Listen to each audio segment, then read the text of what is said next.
Throughout history, there have been countless unexplainable stories, events, and moments captured on audio. These horrifying tapes were archived, never to be heard again. Until now. These are the tapes of trepidation.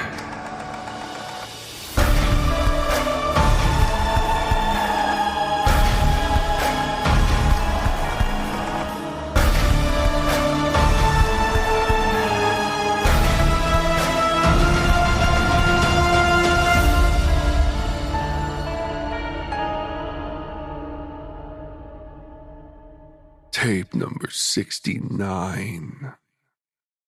Hit to Kill.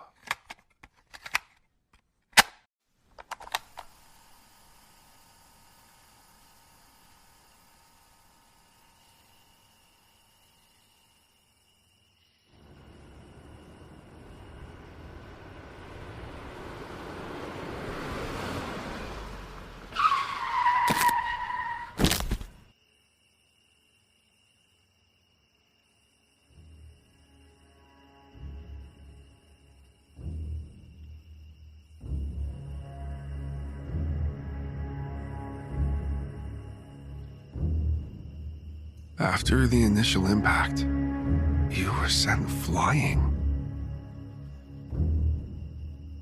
You could feel your head hit hard against the unforgivable concrete. Your arms, which you were trying to protect your face with, broke and cracked as your weight smashed against them. Something large, something powerful must have hit you. Must have sent you flying. You don't even realize what happened for a bit. A sudden impact, and your sight left you for a moment or two. You hear deafening noises and feel pressure and pain everywhere as your body slams repeatedly into the hard ground. You try to reach for your phone, only to realize that your arms won't respond or move. Your phone lies a mere arm's length away from you, shattered. Forcing your head up, pushing yourself through a great deal of pain, you can see a car slowly rolling to a stop in front of you. The car is damaged, though you can't really see where. And the driver seems to be stopped in the middle of the road, contemplating something.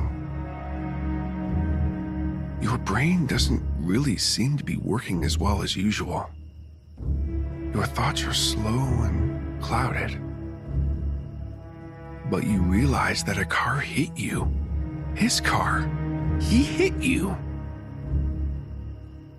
You try and lift your head to beg the driver for help. He doesn't respond to you. You're not even sure he can hear you. You hear him talking to another person off in the distance. Hold on, honey.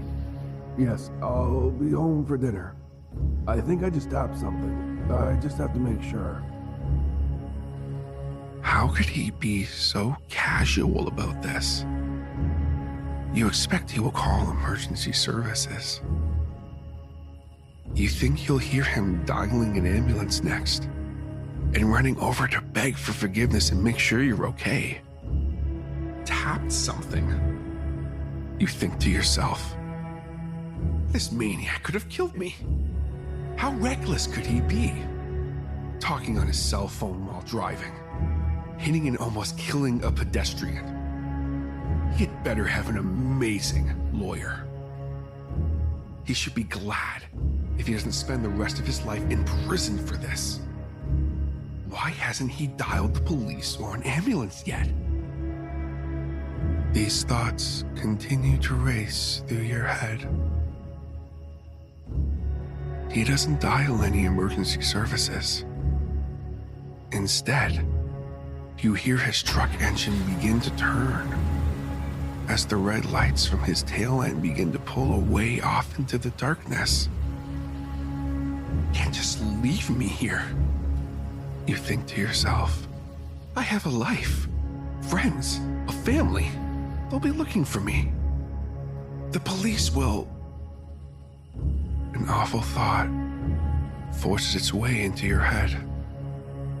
It suddenly occurs to you that you didn't tell anyone where you were going.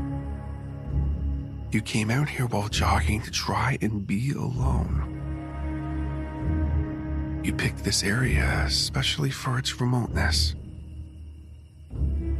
You were so tired of dealing with everyone and you needed to get away. The police around here wouldn't look for long, and even if they would, they wouldn't have known where to start. You realize now how cold and quiet it is. You can hear animals in the woods, scavengers, and insects. They'll come out of the wood soon. They'll be drawn to your scent. You come to shocking realization of just how remote this area, this stretch of road is. That there's a good possibility you might be torn apart or die from exposure. Even if someone does find you, emergency services are slow in your country at best. Many times they would just consider someone in your condition a lost cause. You look off as far as you can. There's absolutely no other lights you can see, save for the taillights that are steadily driving away from you. He stops about 100 yards or so and idles for a minute. You can hear the exhaust puttering. You can see the steam rising off the muffler mixing with the smoke and dim red brake lights refracting through the swirling clouds. He throws the car into reverse. Oh, thank God. You think, maybe he changed his mind. You swear to whatever deity is listening that if he just does the right thing and get you the help you need, you won't press any charges. You're just so glad that he isn't leaving you out for dead on this deserted back road. You force out a slight smile towards him. He continues to back towards you. Though everything is still slow due to the adrenaline rushing through your body, you can tell his speed is steadily increasing. You realize what he's trying to do, and you desperately try to move out of the way.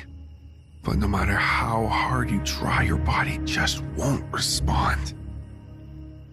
You try to scream, but your throat only forces out a near inaudible whisper. You brace yourself, knowing there's no way you can move. You feel the vehicle's crushing weight as it rolls over and rips through you. Bones splinter. Muscle and veins burst under the sheer weight. The skin and fat shreds from your torso. You cannot scream, though your body instinctively tries to. You barely have the strength in your lungs to even force out a whisper. Your vision is a steadily darkening red as the blood vessels covering your face and eyes have burst. You lose focus, and it's becoming very painful to keep your eyes open. You hear the phone call. In a half-hearted, endearing voice, he says, Love you too, honey. Yes. I just gotta take care of something real quick. I'll be home soon. Love you too, babe. Bye. The car starts rolling forward again.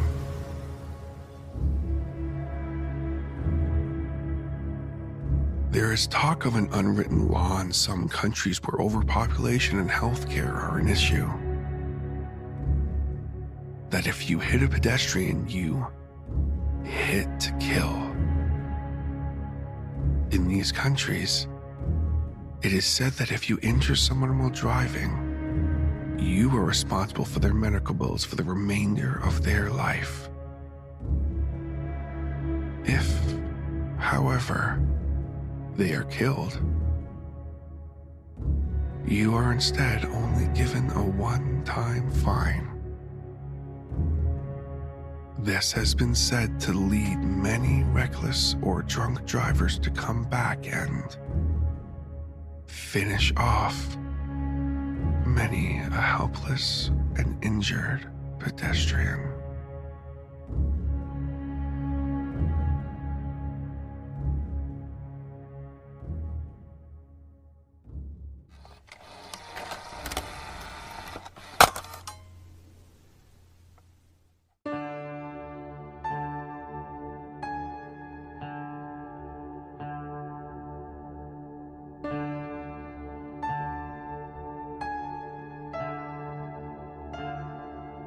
This has been tape number 69, Hit to Kill, by the Tapes of Trepidation Horror Narration Podcast.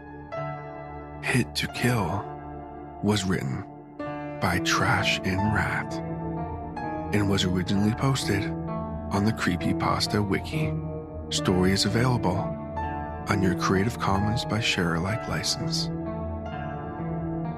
Narration, production, and sound design for this episode was by TJ Hodder. Credit for music and additional sound design can be found in the show notes. The Tapes of Trepidation theme was written by the incredible J.M. Scherf. All logos, banners, overlays, and graphic design work was provided by the talented Jason Reese from Jaybird Digital Arts.